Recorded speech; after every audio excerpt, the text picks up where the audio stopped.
ආයිබෝවන් සුපුරුදු පරිදිම එක්වන්න අදත් ඇත්ත දැනගන්න ලංකාවේ අංක එකේ සමපරතරතුරු ප්‍රකාශය ලයිව් ඇට් 8 සුපුරුදු පරිදිම අදත් ඔබ හමුවන මම සජිත් රණසිංහ මම ෆාතිමා නස්රින් අදත් මුල්ම අවධානය ප්‍රධාන පුවත් සිරස්තල වෙතයි.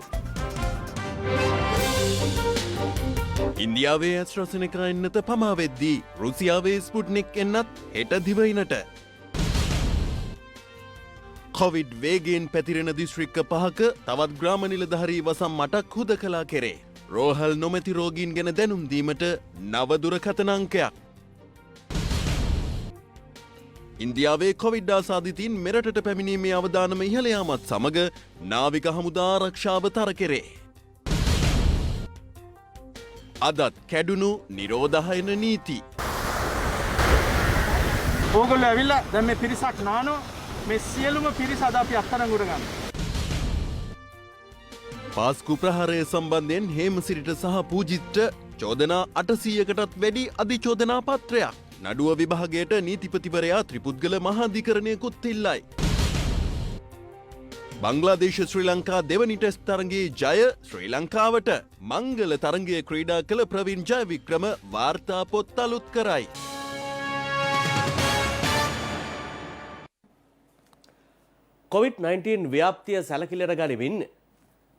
COVID-19 ව්‍යාප්තිය සැලකිලිට ගනිමින් අද පෙරවරුවේ සිට දිස්ත්‍රික්ක පහක තවත් ප්‍රදේශ හුදකලා කිරීමට තීරණය කළ බව යුද හමුදාපති ජෙනරල් ශවේන්ද්‍ර සිල්වා මහතා ප්‍රකාශ කළා. ඒ අනුව දිස්ත්‍රික්ක 14කට අයත් ග්‍රාම නිලධාරී වසම් 58ක් මේ වන විට හුදකලා කර ඇති බවයි COVID-19 පැතිරීම වැළැක්වීමේ ජාතික ක්‍රියාන්විත මධ්‍යස්ථානය ප්‍රකාශ කළේ. පවතින කොවිඩ් වෛරස ව්‍යාප්තිය හමුවේ දිස්ත්‍රික්ක පහක ග්‍රාම නිලධාරී වසම් 8ක් අද පෙරවරුවේ සිට හුදකලා කිරීමට තීරණය කළ බව COVID-19 පැතිරීම වැළැක්වීමේ ජාතික ක්‍රියාන්විත මධ්‍යස්ථානය ප්‍රකාශ කළා. ඒ අනුව කොළඹ දිස්ත්‍රික්කයේ පාදුක්ක පොලිස් බල ප්‍රදේශයේ උග්ගල්ල අංක 454 ග්‍රාම නිලධාරී වසම අද පෙරවරුවේ සිට හුදකලා කෙරුණා. එමෙන්ම ගම්පහ දිස්ත්‍රික්කයේ වත්තල පොලිස් බල ප්‍රදේශයේ අල්විස්වත්ත ග්‍රාම නිලධාරී වසම අද පෙරවරුවේ සිට හුදකලා භාවයට පත් කෙරුණා. එමෙන්ම කළුතර දිස්ත්‍රික්කයේ පානදුර දකුණ පොලිස් බල ප්‍රදේශයේ නාරම්පිටිය අංක 696A, පින්වත්ත අංක 696 සහ පින්වත්ත බටහිර අංක 696B ග්‍රාම නිලධාරී වසම්ද හුදකලා කෙරුණා. කළුතර දිස්ත්‍රික්කයේ බණ්ඩාරගම පොලිස් බල ප්‍රදේශයේ බණ්ඩාරගම නැගෙනහිර අංක 663A ග්‍රාම නිලධාරී වසමද හුදකලා කර තිබෙනවා. මේ අතර හුදකලා කෙරුණු බණ්ඩාරගම නැගෙනහිර ග්‍රාම සේවා වසමේ සිට පිටතට යාමට පැමිණි අලියෙකුට නැවත හැර යාමට සිදු වුණේ මේ ආකාරයෙන්. එන්න මෙතන යන්න බෑ. හරිය.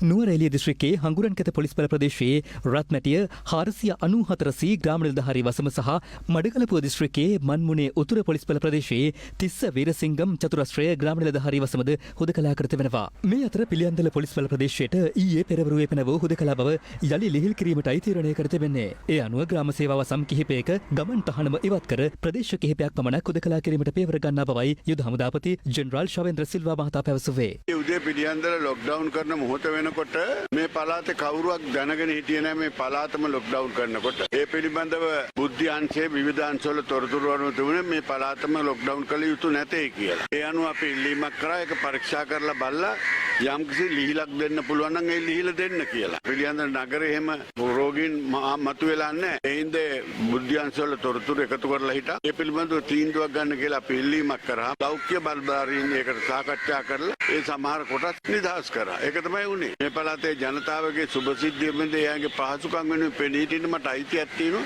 ඒ අයිතිය තමයි මම ක්‍රියාවේ. එහෙම නැතුව කාටවත් බලපෑමක් කරේ නෑ අපි. COVID-19 පැතිරීම වැළැක්වීමේ ජාතික ක්‍රියාන්විත මධ්‍යස්ථානය සඳහන් කළේ හුදකලා නොකළ ප්‍රදේශවල ජනතාවද හැකි තාක් සිය ගමන් සීමා කළ යුතු බවයි. රුසියාවේ නිෂ්පාදිත ස්පුට්නික් එන්නත් මාත්‍රා 15,000ක් අද රාත්‍රී මෙරටට රැගෙන එන බව ඖෂධ නිෂ්පාදන සැපයුම් සහ නියාමන රාජ්‍ය අමාත්‍ය චන්න ජයසුමන මහතා පවසනවා. ඇමතිවරයා ප්‍රකාශ කළේ මෙම මාත්‍රා ලක්ෂ 12ක් දක්වා මෙරටට ලැබීමට නියමිත බවයි. මේ අතර COVID-19 වෛරසය ආසාදනය වූ රෝගීන් 1046ක් අදත් මෙරටින් වාර්තා වුණා. ඒ අනුව මෙරටින් වාර්තා වන සමස්ත ආසාදිතයින් සංඛ්‍යාව 1,12,000 ඉක්මවා ගියා. මේ අතර ඊයේ දිනේදී මෙරටින් ආසාදිතයින් 1891ක් හඳුනාගත් අතර එම සංඛ්‍යාව දැක්වුණේ දිනක් තුළ මෙරටින් වාර්තා වූ වැඩිම ආසාදිතයින් සංඛ්‍යාව ලෙසයි. මෙරටින් වාර්තා වන දෛනික කොවිඩ් ආසාදිතින්ගේ සංඛ්‍යාව 16 සීමාව ඉක්මවා ගියේ පසුගිය 27 වනදායි. අද දිනේදීත් මෙරටින් ආසාදිතින් 1046 දෙනෙකු වාර්තා වුණා. ඒ අනුව ගත වූ සතිය තුල පමණක් මෙරටින් වාර්තා වූ ආසාදිතින් සංඛ්‍යාව 10468ක්. එම දින 7 තුලදී කොවිඩ් ආසාදිත මරණ 41ක් වාර්තා වී තිබුණා. ඊයේ වාර්තා වූ ආසාදිතින් 1891 දෙනාගෙන් ආසාදිතින් 387 දෙනෙකු හඳුනාගත්තේ කොළඹ දිස්ත්‍රික්කයෙන්. කළුතර දිස්ත්‍රික්කයෙන් ආසාදිතින් 330ක්, ගම්පහ දිස්ත්‍රික්කයෙන් ආසාදිතින් 297ක් සහ නුවරඑළිය දිස්ත්‍රික්කයෙන් 102 දෙනෙකු වාර්තා වුණා. ඊයේ දිනේදීත් මෙරටින් කොවිඩ් ආසාදිත මරණ 9ක් වාර්තා වුණා. එම මරණ 9ත් සමග මෙරටින් වාර්තා වන සමස්ත මරණ සංඛ්‍යාවද 696ක් දක්වා ඉහළ ගියා. යම්කිසි පුද්ගලයෙක් COVID-19 ආසාදනය තියෙනකොට පැහැදිලිවම වෙනත් රෝගයක් නිසා මිය යනවා නම් ඒ තත්ත්වය අපි වාර්තා කරන්නේත් නැහැ. උදාහරණයක් විදිහට ඊයේ දවස් තුල අපට වාර්තා වුණා තවත් මරණ දෙකක්. ඒ මරණේ එකක් ලියුකීමියා නිසා මිය ගිය COVID-19 ආසාදිතයෙක්. එතනදී ඒ COVID-19 රෝගය ලියුකීමියා රෝගයේ උත්සන්න වීමට හෝ මරණයට හේතුවක් වෙලා නැහැ. ඒ වගේම හෘද දුර්වල වීම නිසා තවත් රෝගියෙක් මිය ගියා. කලින් හෘද රෝගයක් තිබිච්ච රෝගේ. ඒ රෝගියාගේ රෝග තත්ත්වය උත්සන්න වීම සඳහා COVID-19 රෝගයේ බලපෑමක් තිබී නැහැ. ඒ තත්ත්වයේදී ඒ වගේ මරණ අපි COVID-19 මරණ විදියට වාර්තා කරන්නේ නැහැ. සබරගම විශ්වවිද්‍යාලයේ සිසුවෙකුට සහ ආචාර්යවරයෙකුටද COVID-19 වෛරසය ආසාදනය වී ඇති බවට හඳුනාගත්තා. ඒ අනුව එම විශ්වවිද්‍යාලයේ 86 දෙනෙකු නිරෝධායනයට යොමු කිරීමට පියවරගෙන තිබෙනවා. රුහුණු විශ්වවිද්‍යාලයෙන්ද ආසාදිතින් 23 දෙනෙකු හඳුනාගත්තා. දක්ෂිණ අධිවේගී මාර්ගයේ ඉමදුව පිවිසුමේ නිලධාරියෙකුට COVID-19 වෛරසය ආසාදනය වී ඇති බවට හඳුනා ගැනීමත් සමග එහි සියලු සේවකයන් නිරෝධායනය සඳහා යොමු කිරීමට පියවර ගත්තා. මේ අතර දක්ෂිණ අධිවේගී මාර්ගයේ කොට්ටාව, අතුරුගිරිය, කොතලාවල සහ කඩුවෙල හුවමාරු මධ්‍යස්ථානවල සේවකයන් කිහිප දෙනෙකුට COVID-19 වෛරසය ආසාදනය වීම හේතුවෙන් අධිවේගී මාර්ගයේ කොට්ටාව දෙසට පැමිණි රථවාහන කහතුඩුව හුවමාරුවෙන් පිටත් කර හැරීමට බලධාරීන් පියවර ගත්තා. මේ අතර බණ්ඩාරවෙල, බැද්දේවෙල, කිරමනාගල ප්‍රදේශයේ පදිංචි 45 දෙනෙකුට COVID-19 වෛරසය ආසාදනය වී ඇති බවට හඳුනාගෙන තිබෙනවා. ඔවුන්ගෙන් පිරිසක් පසුගිය 16 වනදා සහ 17 වනදා ශ්‍රීපාද වන්දනාවට සහභාගී වී තිබූ අතර එලෙස සහභාගී වූ පිරිස අතරින් පුද්ගලයෙකුට වෛරසය ආසාදනය වී ඇති බවට හඳුනා ගැනීමත් සමග සෙසු ආසාදිතයින් හඳුනාගත්තා. මේ අතර කොග්ගල නිදහස් වෙළඳ කලාපයේ කරන ලද PCR පරීක්ෂණ වලින් ආසාදිතයින් 10 දෙනෙකු හඳුනාගෙන තිබෙනවා. එමෙන්ම ගාල්ල ප්‍රධාන පෙළේ හෝටලයක සේවකින් 28 දෙනෙකුටද COVID-19 වෛරසය ආසාදනය වී ඇති බවට හඳුනාගත්තා. වැලිසර විශේෂාර්ථික මධ්‍යස්ථානයෙන් තවත් වෙළඳුන් 4 දෙනෙකුට වෛරසය ආසාදනය වී ඇති බවට හඳුනාගෙන තිබෙනවා. ඒ අනුව එම වෙළඳසැල් 4ද වසා දැමීමට සෞඛ්‍ය අංශ පියවර ගත් අතර දැනට එම ආර්ථික මධ්‍යස්ථානයෙන් හඳුනාගෙන ඇති ආසාදිත වෙළඳුන් ගණන 16ක්. රත්මලාන දුම්රිය වැඩපළෙන් ආසාදිතින් වාර්තා වීමත් සමග එහි සියලු කර්මාන්ත ශාලා වසා දැමුණු අතර මොරටුව මහනගර සභාවේ සේවකයන් 15 දෙනෙකුටද වෛරසය ආසාදනය වී ඇති බවට හඳුනාගත්තා. අපි තා පැහැදිලිව කිව්වා මේ සතිය අන්තය අතිශය තීරණාත්මක. එතකොට ඒ වෙලාවේ පහන්න ඕන තැන් ටික ඊට සතියකට පස්සේ වැහුවට පස්සේ අර ප්‍රතිඵලය ගන්න බෑ. ඊටාම අවාසනාවන්ත විදිහට මේ තීන්දුව ගැනීමේ ප්‍රමාදයත් එක්ක සිද්ධ වෙන්නේ මොකද්ද? රට වහන තැනට තල්ලු වෙන එක. මේ අතර කුඩා දරුවන්ටද වෛරසය ආසාදනය වීමේ අවධානමක් දක්නට ලැබෙන බව ප්‍රජා වෛද්‍ය විශේෂඥ චිත්‍රමාලිද සිල්වා මහත්මිය පවසනවා. තාමත්ම කුඩා දරුවන් මාසය, මාස 3, මාස 5, මාස 6 දරුවනුත් කොවිඩ් ආසාදනය වෙලා අපි අතර සිටිනවා. මේ අතර සමස්ත ලංකා හෙද සංගමය පැවසුවේ මේ වන විට මෙරට රෝහල් ධාරිතාව ඉක්මවමින් රෝගීන් වාර්තා වන බවයි. මේ වන විට කොවිඩ් රෝහල් විදියට පාවිච්චි කරන මුල්ලේරියාව රෝහල රෝගීන් පිරීලා ගිහිල්ලා තියෙනවා. මහනුවර මහ රෝහලේ, මාතලේ මහ රෝහලේ, හෝමාගම කොවිඩ් ප්‍රතිකාර මධ්‍යස්ථානයේ මේ වන විට වාට්ටු පිරීලා ඉතිරිලා ගිහිල්ලා තියෙනවා. එම වාට්ටු වලට අමතරව රෝගීන් කුටුවල පවා වාඩි වෙලා ඉන්න තත්ත්වයක් අපිට වාර්තා වෙනවා. පවතින තත්ත්වය සැලකිල්ලට ගනිමින් අලුතින් ප්‍රතිකාර මධ්‍යස්ථාන කිහිපයක් ස්ථාපනය කිරීමට සෞඛ්‍ය අංශ පියවර ගෙන තිබුණා. හිනිදුම දිස්ත්‍රික් රෝහලද කොවිඩ් ආසාදිත ප්‍රතිකාර මධ්‍යස්ථානයක් බවට පත් කිරීමට සෞඛ්‍ය අංශ අද පියවර ගෙන තිබෙනවා. මේ අතර COVID-19 පැතිරීම වැළැක්වීමේ ජාතික ක්‍රියාන්විත මධ්‍යස්ථානයේ ප්‍රධානී යුද හමුදාපති ජෙනරල් ශවේන්ද්‍ර සිල්වා මහතා සඳහන් කළේ වෛරසය ආසාදනය වී නිවෙස්වලට වී යම් රෝගියෙක් වෙතොත් ඒ පිළිබඳව 1.9.6 ශනික දුරකථන අංකයට දැනුම් දෙන ලෙසයි. විවිධ ප්‍රදේශවල කොවිඩ් ආසාදනය වී ඇති බවට හඳුනාගත් පුද්ගලයන් මෙවන විට ප්‍රතිකාර මධ්‍යස්ථානයක් වෙතර රැගෙන ගියේ නැති බවට සමහර උදවිය චෝදනා කරනු ලබනවා. කෙසේ වෙතත් සෞඛ්‍ය අමාත්‍යාංශයේ විසින් PHI මහත්තුරු MOH වරුන් මාර්ගයෙන් මේ ආකාරයෙන් යැගෙන යාම කරනු ලබනවා. ඒ කෙසේ වෙතත් ඒ විධිමත් කිරීම සඳහා යම් කිසි පුද්ගලයෙකු කොවිඩ් පොසිටිව් බවට ආරංචි වුණාන් පස්සේ තවදුරටත් රැගෙන ගොස් නැත්නම් 19.06 කියන දුරකථන අංකයට කතා කළා මේවා දැනුම් දෙන්න. එතකොට මෙය ඇවිල්ලා COVID-19 පාලනය කරන ත්‍රිවාර්ණිත මධ්‍යස්ථානයේ නම්බර එකක්. එමගින් සෞඛ්‍ය අමාත්‍යාංශ සහ සම්බන්ධතාවය ඇති කරගෙන ඔවුන් රෝහලක් වෙත රැගෙන යාමට කටයුතු කරනු ලබනවා.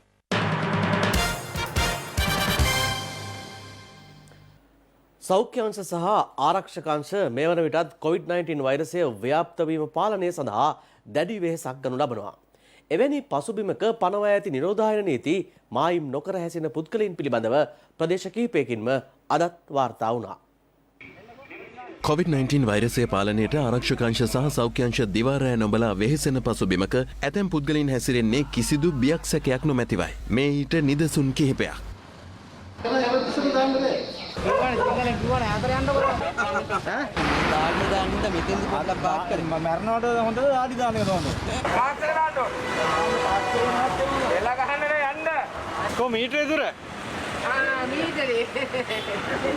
අද උදෑසන මහරගම නගර සභාවේ දන්තසායනයේදී හසු කරගත් මේ දර්ශන ප්‍රේක්ෂකයෙක් අප වෙත එවා තිබුණා. ඔයා මේ කතා කරන්නේ ඔයා මාස් එක දාලාද? ඕගොල්ලෝ හරියට දැනගන්න අනිත් දේවල් කරලා ඉන්න. ඔයා මාස් එක දාලාද ඔය කතා කරන්නේ? මේ අතර COVID-19 වෛරසය පැතිර යාම හේතුවෙන් කල් දෙමුණු නඩු දිනයන් ගැන දැන ගැනීමට මහනුවර අධිකරණයේ ඉදිරිපිටට එක් වූ ජනතාව අද උදෑසන හැසිරුණු ආකාරයයි මේ. මේ අතර ඊයේ දිනේදී සිදු කළ මෙහෙයුම්වලදී නිරෝධායන රීති කඩකළ පුද්ගලයන් 215 දෙනෙකු පමණ පොලිස් අත්අඩංගුවට පත්ව තිබෙනවා. පොලිස් මාධ්‍ය ප්‍රකාශක නියෝජ්‍ය පොලිස්පති නීතිඥ අජිත් රෝහණ මහතා පවසන්නේ ඉකුත් 30 වෙනිදා සිට මේ දක්වා නිරෝධායන රීති කඩකළ පුද්ගලයන් 4857 දෙනෙක් පමණ අත්අඩංගුවට ගත් බවයි. විශේෂයෙන්ම අද දිනේ සිට විශේෂ මෙහෙයුම් සිදු කිරීමට බලාපොරොත්තු වෙනවා. මත්ද්‍රව්‍ය ඒ වගේම මත්පැන් භාවිතා කරමින් රාත්‍රී සාද පැවැත්වීම ඒ වගේම එවැනි සාද සංවිධානය කරන පුද්ගලයන් පිළිබඳව. ඒ වගේම ඊයේ රාත්‍රී බස්නාහිර පළාත තුල සිදු කරන ලද මෙහෙයුමකදී මෙවැනි ආකාරයට සාද පවත්වන ලද පුද්ගලයන් 12 දෙනෙක් පමණ අත්අඩංගුවට ගෙන තිබෙනවා. මේ අතර පොදු ප්‍රවාහන සේවා සඳහාද සෞඛ්‍යංශ නිරෝධායන රීති මාලාවක් හඳුන්වා දී තිබෙනවා. ඒ අනුව ගමන් කරන සියලු දෙනා මුවාවරණ පැළඳීම අනිවාර්ය වන අතර මගින් ගෙන යා හැක්කේ ආසන සංඛ්‍යාවට පමණයි. එහෙත් අද දවසේදීත් පොදු ප්‍රවාහන සේවාවල දක්නට ලැබුණේ මෙවැනි තත්ත්වයක්.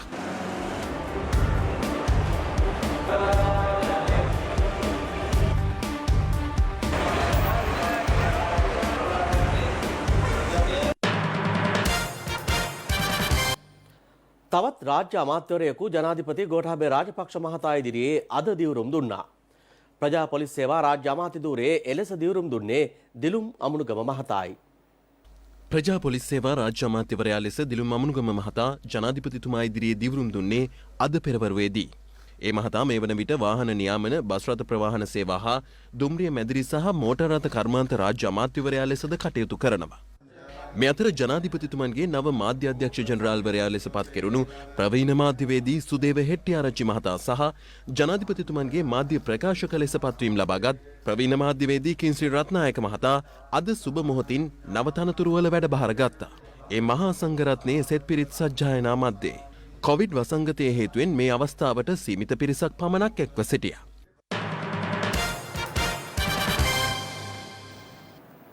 පවතින COVID-19 ගෝලීය වසංගත තත්ත්වය හමුවේ විදේශිකයන් මුහුදු මාර්ගයෙන් ශ්‍රී ලංකාවට අනවසරයෙන් ඇතුළු වීම වැළැක්වීම සඳහා ශ්‍රී ලංකා නාවික හමුදාව විශේෂ මෙහෙයුමක් ක්‍රියාත්මක කර තිබෙනවා.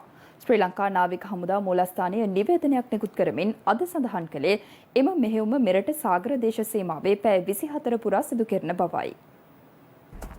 ඉන්දියාවේ සිට මෙරටට නීති විරෝධී ආකාරයෙන් පැමිණි කාන්තාවන් දෙදෙනෙක් සහ ළමුන් දෙදෙනෙක් පසුගියදා හමුවීමත් සමග නීති විරෝධී සංක්‍රමණ පිළිබඳව වැඩි අවධානයක් යොමු වුණා. ඔවුන් අතරින් එක් කාන්තාවක් මේගම කොච්චිකඩේ ප්‍රදේශයේදී සොයාගත් අතර මේ වන විට ඇය නිරෝධායනයට ලක් කර තිබෙනවා.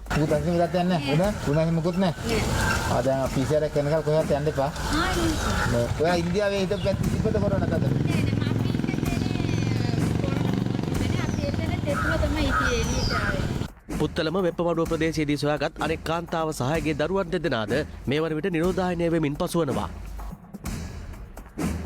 නීති විරෝධී ලෙස මුහුදු මගින් ඉන්දියාවත් ශ්‍රී ලංකාවත් අතර සිදුවන විවිධ ජාවාරම් පිළිබඳව පසුගිය කාලේ දිගින් දිගටම වාර්තා වූ අතර ඒවා මැඩ පැවැත්වීමට නාවික හමුදාවෙන් අඛණ්ඩව මෙහෙයුම් ක්‍රියාත්මක කළා. මතුවේ ඇති අවදානම් තත්ත්වය සැලකිලිටගෙන මුහුදු මාර්ගයෙන් ශ්‍රී ලංකාවට සංක්‍රමණිකයන් පැමිණීම මැඩ පැවැත්වීමට පැය 24 පුරා ක්‍රියාත්මක වන පරිදි මුර සංචාර වැඩි කරමින් වයඹදිග සහ උතුරු මුහුදේ ආරක්ෂාව තර කිරීමට නාවික හමුදාව පියවරගෙන ඇති බව අද නිකුත් කළ විශේෂ නිවේදනයෙන් දැක්වෙනවා. මෙහිදී බලාපොරොත්තු වෙන්නේ ජාත්‍යන්තර දේශ සීමාවන් හරහා දීවරයන් අනවසර සංක්‍රමණිකයන් මාර්ගයෙන් හෝ ජාවාරම්කරුවන් මාර්ගයෙන් වෛරසය රට තුළට පැමිණීම වැළැක්වීම. දේශ සීමාවන් ආසන්නයෙන් වේගමුර නෞකාවන් වේග ප්‍රහාරක යාත්‍රා භාවිතා කරන අතර පෙරළ ආසන්නයේ වෙරළබඩ මුර යාත්‍රාවන් සහ කුඩා යාත්‍රාවන් භාවිතා කරනු ලබනවා. දිවයින ආවරණය වන පරිදි දීවර වරායන්හිදී රට තුළට පැමිණෙන දීවර යාත්‍රාවන් නැංගුරම් පොළොවේදීත් පරීක්ෂා කිරීම සඳහා විශේෂ උපදෙස් ලබා දී තිබෙනවා. එමෙන්ම විදේශීය පුද්ගලයන් සමග මුහුදේදී සම්බන්ධතා පැවැත්වීමෙන් වළකින ලෙසත් මෙරට දීවර ප්‍රජාවට නාවික හමුදාව මෙන්ම දීවර දෙපාර්තමේන්තුවද උපදෙස් ලබා දී තිබෙනවා. අසල්වැසි ඉන්දියාව වැනි රටවලින් මෙරටට සංක්‍රමණිකයින් පැමිණීමේ අවදානමක් ඇති බව පවසන දීවර දෙපාර්තමේන්තුව පෙන්වා දෙන්නේ මුදල් ගැනීම ඇතුළු හේතුන් මත දීවරයන්ද ඔවුන්ට සහාය දීමට පෙළඹී ඇති බවයි.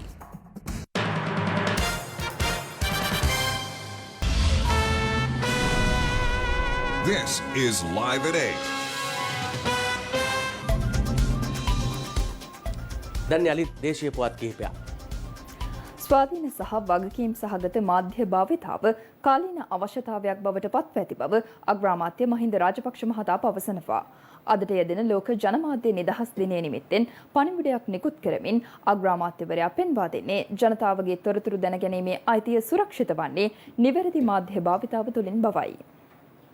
එක්සත් ජාතීන්ගේ සංවිධානය අද දිනය ලෝක ජනමාධ්‍ය නිදහස් දිනය ලෙස ප්‍රකාශයට පත් කළේ 1993 වර්ෂයේදී. එතැන් සිට වාර්ෂිකව ලොව පුරා මෙන්ම ශ්‍රී ලංකාවේද මාධ්‍ය නිදහස පිළිබඳ සැමරුම් උත්සව සංවිධානය කෙරුණද මෙවර කොවිඩ් වසංගතය හේතුවෙන් එම කටයුතු වලට බාධා එල්ල වී තිබෙනවා. මෙවර ලෝක ජනමාධ්‍ය නිදහස් දිනය නිමිත්තෙන් අග්‍රාමාත්‍ය මහින්ද රාජපක්ෂ මහතා විශේෂ පණිවුඩයක් නිකුත් කළා. එමගින් අග්‍රාමාත්‍යවරයා පෙන්වා දෙන්නේ ජනතාවගේ තොරතුරු දැනගැනීමේ අයිතිය සුරක්ෂිත වන්නේ නිවැරදි මාධ්‍ය භාවිතාවකින් බවයි. එමෙන්ම වගකීම් සහගත මාධ්‍ය භාවිතාව රටේ කාලීන අවශ්‍යතාවක් බවත් අග්‍රාමාත්‍යවරයා සිය පණිවුඩයේ දක්වා තිබෙනවා. මෙරට මාධ්‍ය නිදහස බරපතල ලෙස කප්පාදුවට ලක්ව තිබූ යුගයක් පිළිබඳව අමුතුවෙන් සිහිපත් කළ යුතු නැති බව පෙන්වා දෙන අග්‍රාමාත්‍යවරයා පවසන්නේ තමන් සහිත රජයන් බලයට පත්ව සිටින සෑම අවස්ථාවකදීම තොරතුරු දැනගැනීමේ අයිතියත් මාධ්‍ය නිදහසත් සුරක්ෂිත කිරීමට කටයුතු කළ බවයි. දැනුමෙන් සන්නද්ධ විය යුතු ජනමාධ්‍යවේදීන්ගේ වෘත්තීය දියුණුව උදෙසා අධ්‍යාපන ශිෂ්‍යත්ව මෙන්ම මාධ්‍ය උපකරණ ලබා දීමට තමන් තැබූ පියවර ඉදිරියටත් ක්‍රියාත්මක බවද අග්‍රාමාත්‍යවරයා පවසනවා.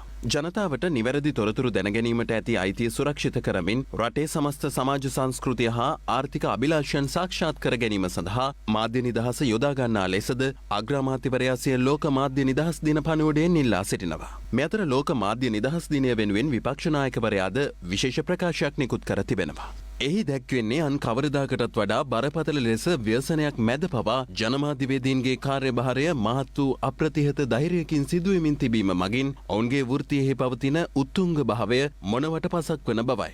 එමෙන්ම ජනමාධ්‍යයට කිසිදු විට වාරණ නොපැමිණ යුතු අතර එකම වාරණය වන්නේ සංවාරණය බවත් විපක්ෂ නායකවරයා සිය නිවේදනයේ දක්වා තිබෙනවා. මාධ්‍ය නිදහස උදෙසා අරගල කරන සියලු දෙනා සමග තමන්ද කොන්දේසි විරහිතව එක්වන බවයි විපක්ෂ නායක සජිත් ප්‍රේමදාස මහතා සිය නිවේදනයේ සඳහන් කරන්නේ. මේ අතර විපක්ෂ නායකවරයා රුසියානු තානාපතිවරයාද මුණ ගැසුණා. එහිදී තානාපතිවරයාගෙන් විපක්ෂ නායකවරයා කොවිඩ් පාලනය සඳහා ශ්‍රී ලංකාවට සහාය ඉල්ලා සිටියා. ඒ සඳහා එකඟතාවය පළ වූ බවයි විපක්ෂ නායක කාර්යාලය සඳහන් කළේ.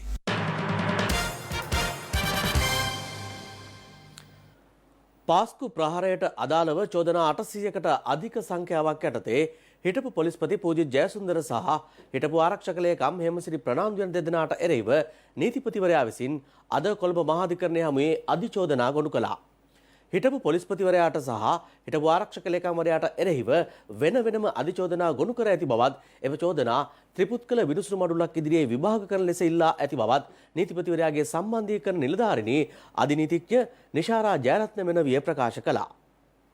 හිටපු පොලිස්පති පූජිත ජයසුන්දර සහ හිටපු ආරක්ෂක ලේකම් හේමසිරි ප්‍රනාන්දු යන අයට එරෙහිව නීතිපතිවරයා විසින් අද කොළඹ මහාධිකරණය හමුවේ අධිචෝදනා ගොනු කළේ පාස්කු ත්‍රස්ත ප්‍රහාරයට අදාළව බුද්ධි තොරතුරු ලැබී තිබියදීත් එම තොරතුරුවල සඳහන් සාහසික ක්‍රියා වැළැක්වීමට අවශ්‍ය පියවර ගැනීම පැහැර හැරීම පිළිබඳවයි. ඔවුන් දෙදෙනාට එරෙහිව අධිචෝදනා 800කට අධික ප්‍රමාණයක් ගොනු කළ බවයි නීතිපති සම්බන්ධය කරන නිලධාරිණී අධිනීතිඥ නිශාරා ජයරත්න මෙනවිය සඳහන් කළේ. එය එසේ සිදු කරනු ලැබුවේ ත්‍රිපුද්ගල විනිසුරු මඩුල්ලක් ඉදිරියේ හිටපු පොලිස්පති පූජ්‍ය ජයසුන්දර සහ හිටපු ආරක්ෂක ලේකම් හේමසිරි ප්‍රනාන්දු යන අය සම්බන්ධයෙන් වෙන වෙනම නඩු විභාග දෙකක් සඳහා ගරු අග්‍ර විනිශ්චයකාරතුමන් වෙත ඉල්ලීමක් කිරීම සඳහායි. එම ඉල්ලීමද අද දින ලිඛිතව ගරු නීතිපතිතුමා විසින් ගරු අග්‍ර විනිශ්චයකාරතුමන් වෙත ඉදිරිපත් කරනු ලැබුවා. 2019 අප්‍රේල් 7 වන දින සහ 2019 අප්‍රේල් 21 යන කාල සීමාව අතරතුරදී රාජ්‍ය බුද්ධි සේවයේ අධ්‍යක්ෂ නිලන්ත ජයවර්ධන මහතාගෙන් ලැබුණු සංවේදී තොරතුරු සහ බුද්ධි තොරතුරු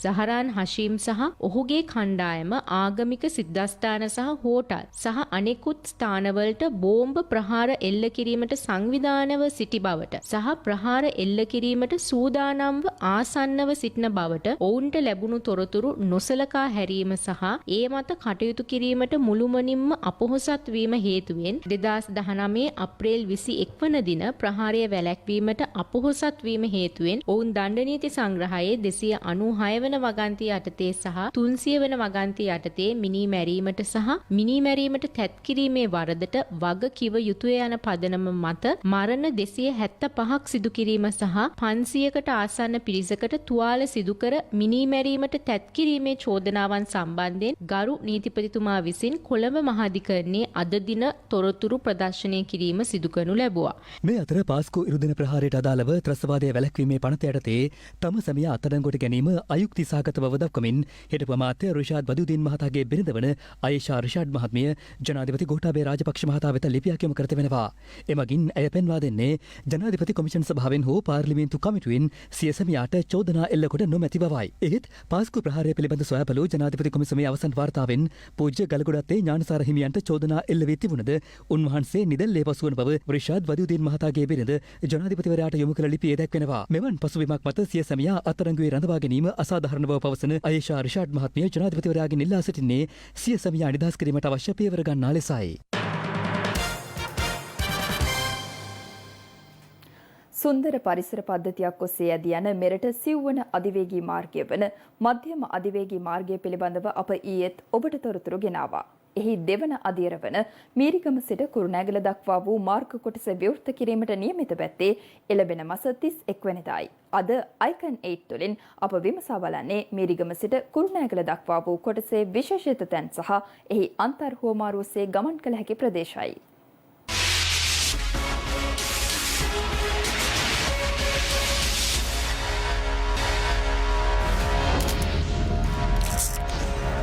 Icon 8 මෙරට අධිවේගී මාර්ග පද්ධතියට එක් වූ නවතම සාමාජිකයා වන්නේ මෙරට ඉදිවන සිව්වන අධිවේගී මාර්ගය වන මධ්‍යම අධිවේගී මාර්ගයයි. කඩවතින් ආරම්භ වන මධ්‍යම අධිවේගී මාර්ගය කඩවත සිට ගලගෙදර දක්වාත් කඩවත සිට දමුල්ල දක්වාත් දිව යනවා. ජාත්‍යන්තර ප්‍රමිතියෙන් යුතු ඉදි වූ ලොව අධිවේගී මාර්ගවල ඇති තාක්ෂණය මෙන්ම මධ්‍යම අධිවේගී මාර්ගයත් ඉහළ තාක්ෂණයකින් ඉදිවෙමින් පවතිනවා. මෙරට අනිකුත් අධිවේගී මාර්ග පද්ධතිවල මෙන්ම මධ්‍යම අධිවේගී මාර්ගයේ දෙපස නිවාසවලට රථවාහනවල ශබ්දය අවම කිරීමට යොදා තිබෙන නොයිස් බැරියර්ස්ද යොදා තිබීම විශේෂත්වයක්. මධ්‍යම අධිවේගී මාර්ගයේ පුරාවට මෙම උපකරණ සවිකර තිබෙනවා. දැන් මේ ඉදිකිරීම් කටයුතු කරද්දී මෙහි ඉඩම් අහිමි වන අයට නිවාස අහිමි වන අයට ඔවුන්ගේ වන්දි ලබා දීමේ කටයුතු කොහොමද සිද්ධ වෙලා තියෙන්නේ? වන්දි මේ වෙනකොට 95කට 95ක් පමණ අපි අවසන් වන්දි ගෙවීම. ජනතාව ඊටම සෑහීමකට පත් වෙලා තියෙන්නේ. මම හිතන්නේ මේ මාර්ගයේ යනකොටත් දකින්නවා ඊටම විශේෂම දම්බොක්ක අන්තරුමාරුව දෙපස්සේ හැම ඒ කලින් තිබුණ දර්ශනය නෙවෙයි මේ වෙන විට විශාල වෙනසක් සිදු වෙලා තියෙනවා. අලංකාර ගොඩනැගිලි ඉදි කරලා තියෙනවා දෙපස. මනරම් පරිසරයක් ඔස්සේ දිවන මධ්‍යම අධිවේගී මාර්ගයේ දෙවන කොටස බස්නාහිරින් සහ වයඹින් වෙන්වන්නේ මාවයෙන්. මේ තමයි බස්නාහිර පළාතත් වයඹ පළාතත් වෙන්වන මාවය සීමාව තමයි මේ අධිවේගී මාර්ගයේ යද්දී ඔබට දක්නට ලැබෙන්නේ. මේ මීරිගම සිට කුරුණෑගල අතර හමුවන අන්තර් හුවමාරු එම ස්ථාන වලින් යන්න පුළුවන් ප්‍රදේශ පිළිබඳවත් අප ඔබව දැනුවත් කරන්නට සූදානමින් සිටිනවා. දෙවන කොටස වූ මීරිගම සිට ඉදි වූ කොටසේ අන්තර් හුවමාරු ස්ථාන වන්නේ මීරිගම නාකලගමුව දම්බොක්ක සහ කුරුණෑගලයි. ඉන් නාකලගමුවෙන් අලව්වට සහ නාරම්මලටත් දම්බොක්කෙන් රඹුක්කනට පොල්ගහවෙලට සහ කුරුණෑගලටත් ගමන් කළ හැකි වනවා. රථයේ වේගය පැයට කිලෝමීටර් 100 වුවත් එම වේගයෙන්ම රථය මහනුවර දෙසට හෝ කුරුණෑගල දෙසට හැරවිය හැකි ලෙස බෙදෙන සන්ධිස්ථානයේ හෙවත් පොතුහැර අන්තර්හුවමාරු පද්ධතිය මෙරට ඉංජිනේරුවරුන් තාක්ෂණය යොදාගෙන කළ දැවන්ත ඉදිකිරීමක් ලෙසයි සැලකෙන්නේ. යෝධ සංවර්ධන ව්‍යාපෘතියක් මගින් ජනතාවගේ ගමන් පහසුව උපරිමයට ළඟා කරන මේ අලංකාර මධ්‍යම අධිවේගී මාර්ගයේ කුරුණෑගලට ආසන්නතම අන්තර්හුවමාරුවයි මේ දම්බොක්ක අන්තර්හුවමාරු මධ්‍යස්ථානය. පොතුහැර අන්තර්හුවමාරු පද්ධතියේ සිට දමුල්ල දක්වා දිවෙන මාර්ගයේ කුරුණෑගල දක්වා කොටස මේ වන විටත් ඉදිකිරීම අවසන් කර තිබෙනවා.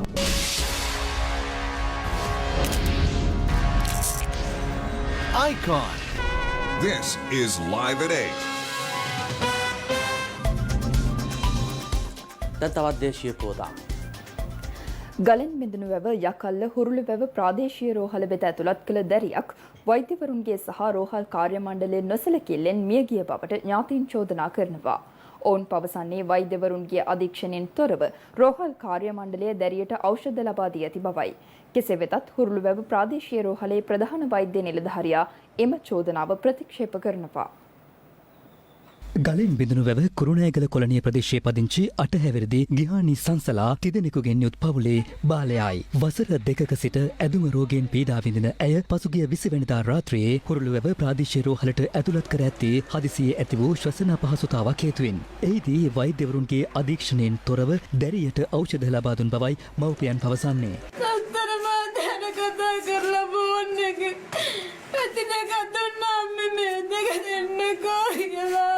ඒගවින්නට පාලක් ගෙතර යනකොට යවටියම්මගේ ඇඟ පුරාම බලු දම්ම වඩිකටික ලොකුට එල පස කැඩලා වන්දාලා බෙදකින්දා පැහැදිලිවම බෙහෙත් විසීමෙන් මගේ දරුවා මිය ගිය කියලා මම චෝදනා කරනවා. අනතුරුව රෝගය උත්සන්න වීම හේතුවෙන් අනුරාධපුර ශික්ෂණ රෝහල වෙත ගෙන ගිය ගිහානි එහිදී දින 10ක් දැඩි සත්කාර ඒකකයේ ප්‍රතිකාර ලැබුවත් ඉක්ුත් පළමුවෙනිදා ජීවිතක්ෂයට පත්ව තිබෙනවා. ගිහානිගේ අවසන් කටයුතු සිදු කෙරුණු ඊයේ දිනේ ඥාතීන් ඇතුළු ප්‍රදේශවාසීන් විරෝධතාවයක නිරත වුණේ හුරුළු වැව ප්‍රාදේශීය රෝහලෙන් ලබා දුන් ඖෂධ විෂවීමෙන් දැරිය මිය ගිය බවට චෝදනා කරමින්.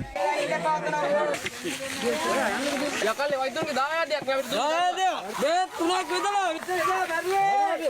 කිසිම වෙලාවකදී අපි ඒක පිළිගන්නේ අපි තාම තරේ ඒක ප්‍රතික්ෂේප කරනවා සහ ඊටාම කනගාටු වෙනවා අපිට කරන්න පුළුවන් උපරිම දේවල් කළා. ඇත්තටම මේ දරුවගේ අම්මා ඒ හදිසි ප්‍රතිකාරයකකින් අපි ඉරදා බාර දීලා අපිට පිටත් වෙන්න යනකොට මගේ කකුල් දෙක අල්ලලා වැඳලා ගිය අම්මා ඒ විදිහට චෝදනා කරන එක මට හිතා ගන්න බැහැ. ඒ සමගින් ලයිව් ඇට් 8 අදට අවසන් වනවා. ඔබට සුබ රාත්‍රියක්.